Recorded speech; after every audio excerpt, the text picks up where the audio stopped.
Bon, ben voilà, nous y sommes. Donc, on va faire on va rafraîchir notre levain. Et donc, voilà l'aspect qu'il a aujourd'hui, au 3e jour. C'est, vous pouvez constater qu'il a croûté. C'est très intéressant parce que ça va nous permettre de vérifier. Donc on a une petite croûte, mais voyez la texture, et ça c'est très intéressant à voir parce que ça c'est vraiment la caractéristique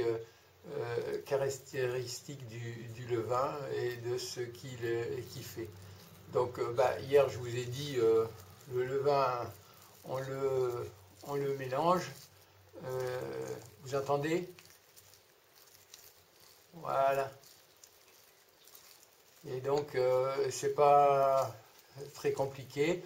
Alors aujourd'hui on va lui donner un petit peu plus d'eau, mais voyez, voilà, on a cet aspect là du levain qui est tout moussu comme je dis, et qui est plein d'air, quoi. Voilà, ça c'est son aspect. Quand vous avez un levain comme ça, eh ben, je peux vous dire que bon, pour le moment il n'est pas vieux, donc il sent pas du tout. Il n'a absolument pas d'odeur, donc je lui mets de l'eau, vraiment en belle quantité, hein, vous avez vu, et puis je retourne, je le mélange bien. C'est toujours pareil, hein, vous devez nettoyer votre et là vous en profitez, votre bol, et vous en profitez, comme c'est liquide, de bien nettoyer les abords. Alors je vais le poser pour pouvoir frotter ce que j'ai à frotter.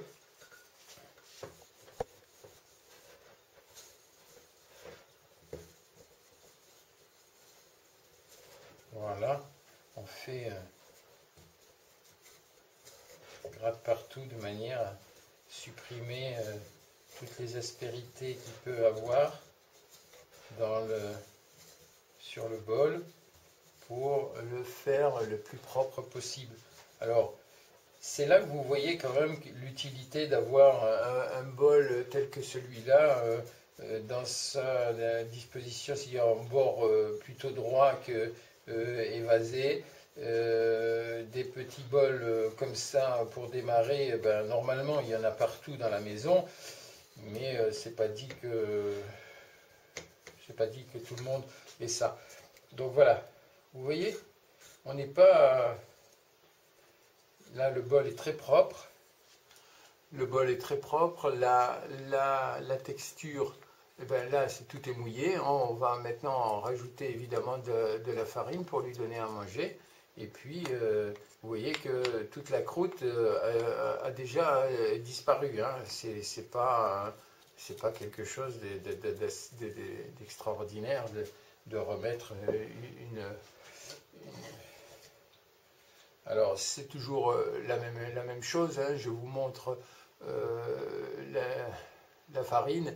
C'est vraiment de la farine complète, hein. C'est pas donc je fais la même chose. Voilà, ça devrait aller. Et puis si c'est trop normalement ça devrait être bon, hein. Voilà.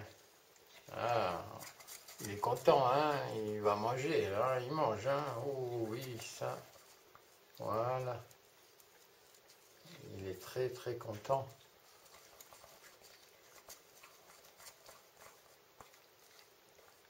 Bon, voilà. Alors, je vais le laisser comme ça.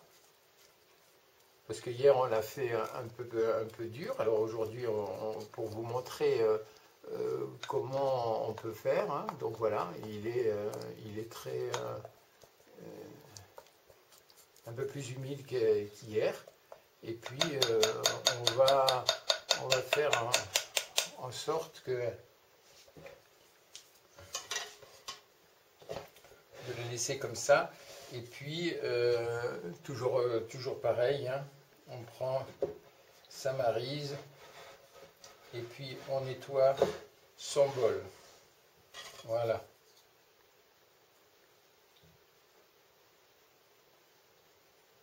Alors toujours avec le même esprit de nettoyage, que tout ce que l'on retire sur les bâtons, comme ça, on le remet dedans, parce que, évidemment, tout le monde veut faire ça, veut faire partie de la grande aventure du levain et du pain.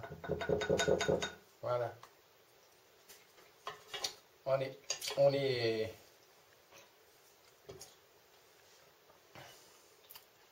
voilà, il est prêt. On va donc le laisser comme ça pendant 2 jours. Et puis on reviendra dans 2 jours pour voir où est-ce qu'il est monté. Normalement, il devrait être monté jusque-là, hein, c'est au moins à la moitié. Voilà. Vous pouvez aussi, par exemple, si vous les nettoyez, vous pouvez utiliser votre doigt jusqu'à la limite pour nettoyer votre bol.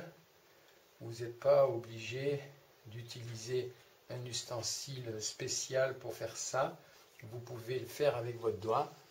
Et puis votre doigt, eh bien, vous le sucez parce que vous devez savoir absolument comment fonctionne votre levain et quel goût ça a. Dites-vous bien que si vous avez une aversion à goûter et à manger votre levain, c'est que vous avez un problème avec lui. Et pour pouvoir continuer, je vous conseille très vivement de vous mettre en accord avec lui. Sans ça, à mon avis quand même, vous aurez des difficultés à réaliser un pain au levain correctement. Voilà, donc on a fini là et on repasse à la suite.